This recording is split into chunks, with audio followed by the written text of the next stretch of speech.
নমস্কার বন্ধুরা, আরও একটা নতুন রেসিপিতে আপনাদের স্বাগত জানাই। আজ আপনাদের দেখাবো বাঙালির অতি প্রিয় একটা মাছ, মৌরলা মাছের ভাজা ও মৌরলা মাছের তেঁতুল দিয়ে টক।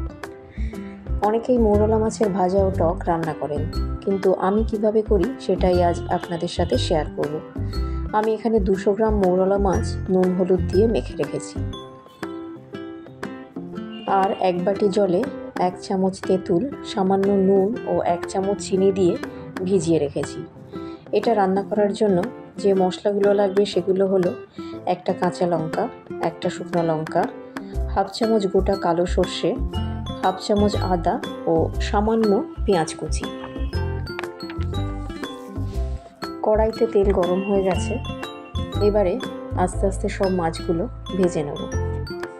সব মাছগুলো আমি একসাথে ভাজবো না, হাফ হাফ করে দুবারে মাছগুলো ভাজা করে নেব।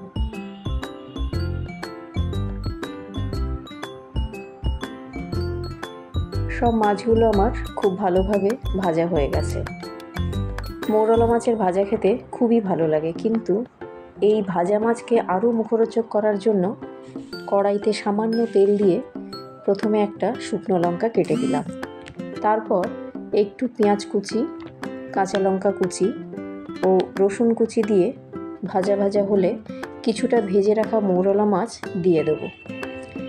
এই সময় আর বেশি সময় ধরে মাছটাকে ভাজবো না, একটু নেড়ে চেড়ে নামিয়ে গরম গরম ভাতের সাথে অথবা শুধু খেতেও খুব ভালো লাগে।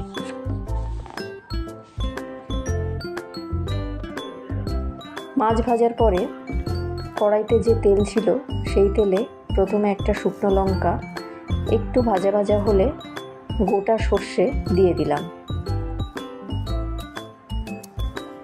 তারপর সামান্য পেঁয়াজ কুচি ও আদা দিয়ে একটু ভাজা ভাজা হলে বাটিতে গুলে রাখা তেঁতুল জল ছাঁকনিতে ছেঁকে কড়ার মধ্যে দিয়ে দেব।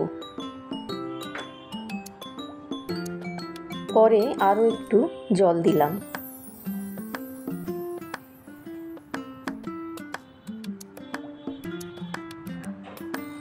জলটা ফুটে উঠলে ভাজা মাছগুলো দিয়ে পরিমাণ মতো নুন, হলুদ, জিরের গুঁড়ো, গোলমরিচের গুঁড়ো, 1টা কাঁচা লঙ্কা ও আরও একটু চিনি দিয়ে দিলাম। এখানে টক ঝাল মিষ্টি আমার স্বাদ অনুযায়ী দিয়েছি, আপনারা আপনাদের স্বাদ মতো কম বা বেশি দিতে পারেন। তারপর ঝোলটা আরও 5 মিনিট ফোটানোর পর গ্যাসটা অফ করে দেব।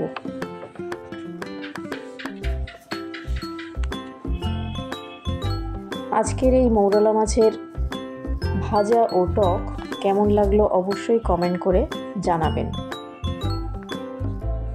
ভালো লাগলে লাইক করে শেয়ার করবেন, আর নতুন ভিডিও দেখার জন্য চ্যানেলটাকে সাবস্ক্রাইব করবেন।